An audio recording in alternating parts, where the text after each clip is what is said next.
Vamos falar um pouco de Fed e economia americana. Eu acho que a gente está num momento super relevante aí do ciclo. Está tendo uma discussão grande a respeito da intensidade do corte de juros nos Estados Unidos.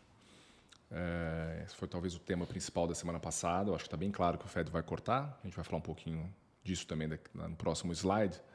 Mas antes disso, né, só passar aqui um panorama bem big picture da economia. Duas coisas que me chamaram a atenção especialmente na semana passada foram os números do mercado de trabalho americano.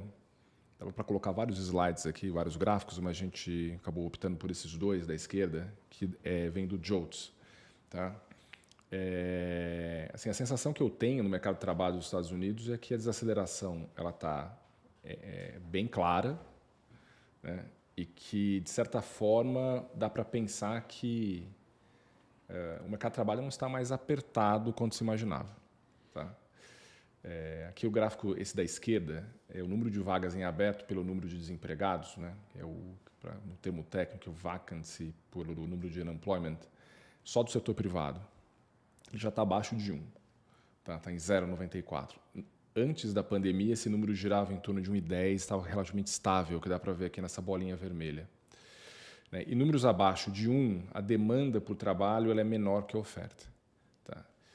E a tendência é bem clara, não tem nada indicando que isso vai se estabilizar nos próximos meses. Né? E o que eu gosto de comentar aqui é que quando você tem uma demanda para o trabalho caindo e você tem um aumento do desemprego à mesma hora, esse indicador ele vai muito rápido para baixo, muito rápido.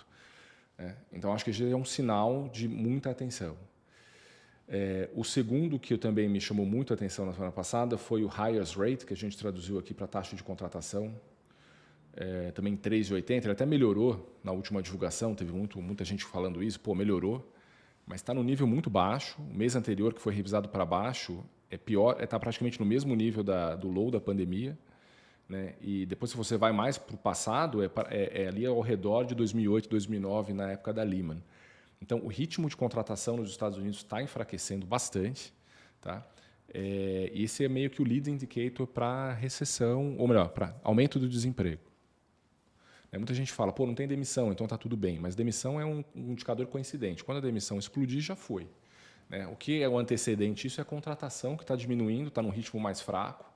E a gente está vendo até nos dados do payroll, né? Você podia mostrar vários slides aqui. Um que está passando também bastante comentado é a contratação do setor privado, está em 100 mil ou abaixo de 100 mil nos últimos 3 meses, também é um nível historicamente muito baixo. Se você faz vários recortes também está muito fraco. Então, assim, quando você olha o mercado de trabalho, eu acho que o FED está um pouco brincando com fogo, né? Assim, parece que ainda está bom, dá para esperar um pouco, dá para ser um pouco gradual. Mas quando isso vira muito rápido e daí já vira recessão e daí toda a discussão se ele tem que ser proativo ou não. Do lado da inflação, a gente também está vendo uma normalidade, que é esse dado do Evercore ISI que a gente gosta, que é o poder de repasse de preço das empresas. Está basicamente voltando para o pré-pandemia.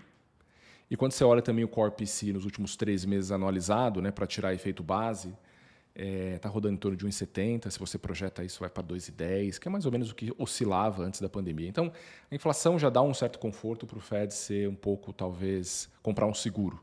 Né? Comprar um seguro nesse momento e evitar que essa desaceleração mais profunda do mercado de trabalho se concretize. Diga, meu amigo. Não, só para complementar aqui, então acho que é isso, né? A gente decidiu falar mercado de trabalho e inflação. São as duas coisas que o Fed olha, né? Esse é o foco do Fed.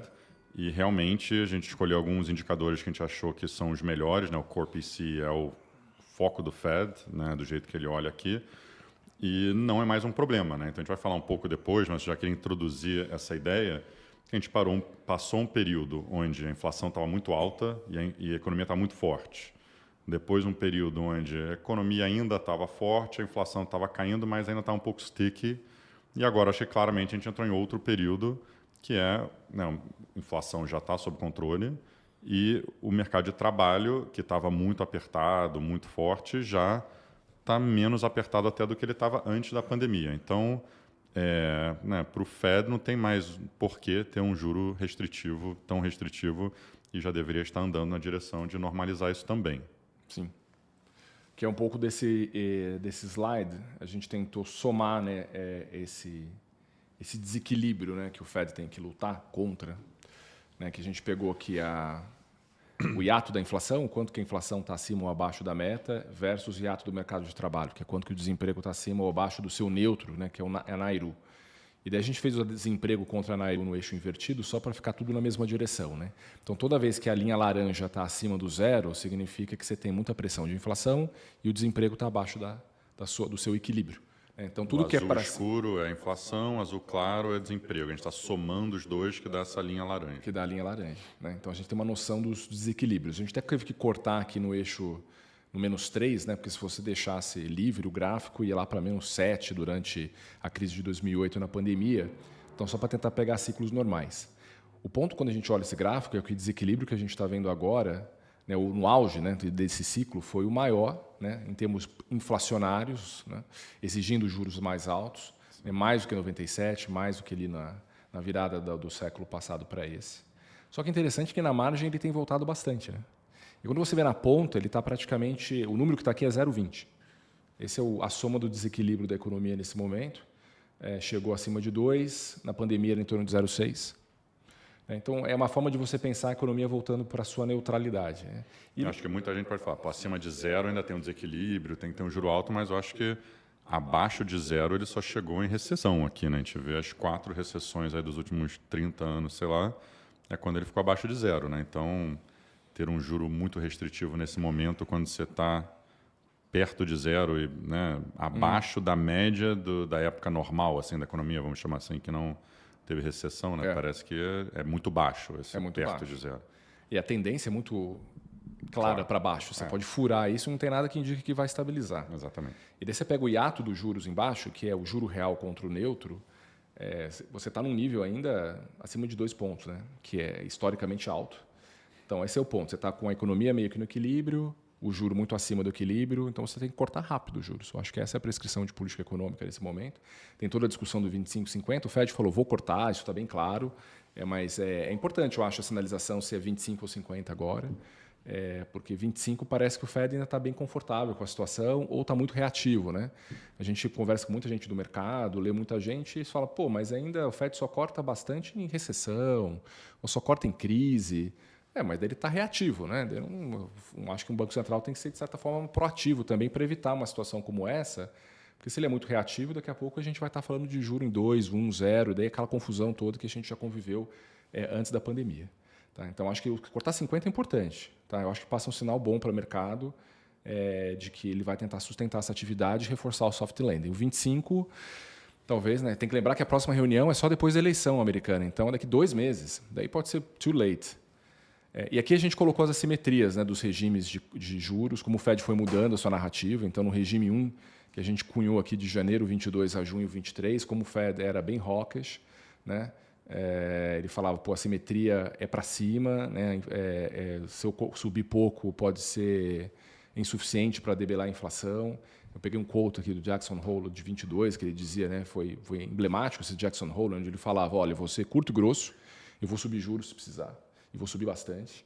Né? Naquela época a inflação estava em 5% anualizado, o desemprego em 3,5%, nossa métrica de desequilíbrio estava no auge. Daí, a partir de julho a maio desse ano, julho 23 a maio 24, ele ficou mais simétrico, ele falou, olha, os riscos são para os dois lados, né? O risco de fazer muito, juro pode, né, levar a uma recessão, o risco de fazer pouco pode deixar a inflação ancorada num patamar alto. Então, já estava mudando ali a sua narrativa, os números mostram como a economia estava reequilibrando e agora está com uma assimetria dovish, né? Ele colocou a última vez aqui que o risco para a inflação diminuiu e que o risco para baixo do desemprego aumentou e chegou a hora de cortar juros, né? Eu acho que o Powell está muito mais no campo dos 50, o ponto é saber se ele consegue carregar o comitê inteiro com ele ou não, né? Se ele vai ser meio Greenspan, que carregava o comitê inteiro, ou se ele vai tentar ser um cara mais consensual e daí vai tentar entregar um 25 dovish e daí vamos ver se o mercado engole isso de maneira suave ou não, né? Falar, pô, esse cara está behind the curve mesmo, está atrasado e daí a gente vai ter que viver com as consequências disso até a próxima reunião. Acho que é isso mesmo, ficou claro. Acho que a gente teve essas 3 fases aí, né? Acho que a gente chamou de... Né, ele claramente falava, né, esse risks are two-sided, que ele fala, no simétrico, é quando ele finalmente chegou num ponto, está balanceado, né? Tem o risco de fazer muito ou o risco de fazer pouco. Então, putz, vou fazer nada. Basicamente, é onde ele ficou meio sem fazer nada.